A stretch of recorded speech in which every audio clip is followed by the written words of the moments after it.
Hi, this is Kevin from TravelScoot USA, and today we're going to be looking at the new lever clamp for the TravelScoot Deluxe. It's going to replace the old one that had the internal set screw. There were a number of you who were always wondering if they were missing this screw.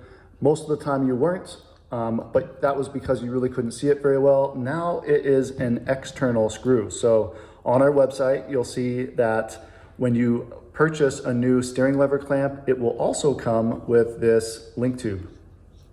You'll notice the difference is there's no longer a slot in the steering lever clamp or the link tube anymore. It's just this milled hole, okay? And that's for the external screw to go into. So we're gonna put this together and walk you through that. So first off, we're going to make sure that this is loosened up and the steering column is down.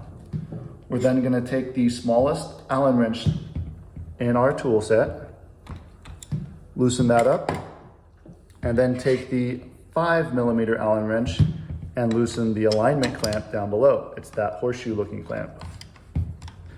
With both of these loosened, we can now grab onto the scooter and the link tube and pull up. Okay. Now we're going to remove the alignment clamp,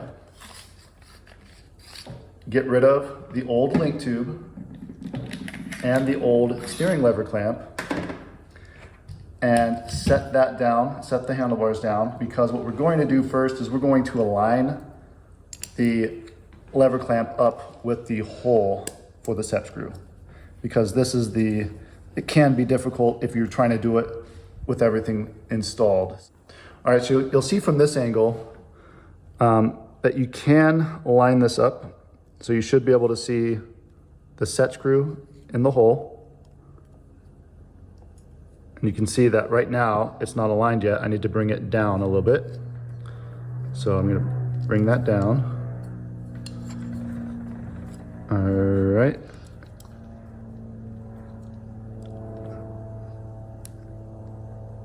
And we are in, perfect. So it's in.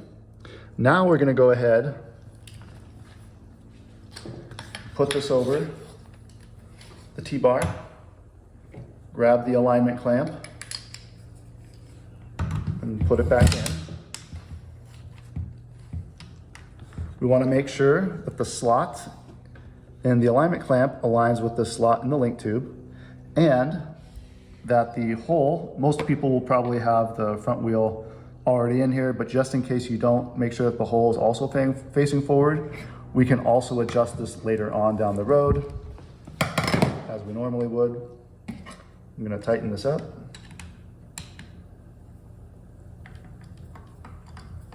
All right, now I'm gonna see how this is turning around?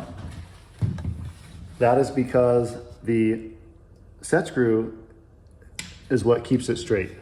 The set screw goes inside this channel here.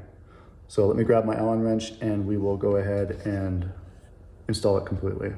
All right, so this is a 2.5. And we'll see it just goes right through. Now, I can't turn the steering lever or the steering clamp. We're just gonna put this all the way down. Doesn't need to be super tight, okay? Because if it's too tight, you won't be able to lower the steering column. See how the steering column is just stuck here? That's because we have it too tight and then it can scrape the metal. So we just want it in there a little bit loose. And so now we can lower and raise the steering column. Looks a little bit different, but it works great. If you have any questions, reach out to us at usa@travelscoot.com or give us a call at 800-342-2214. Thanks for watching and happy scooting.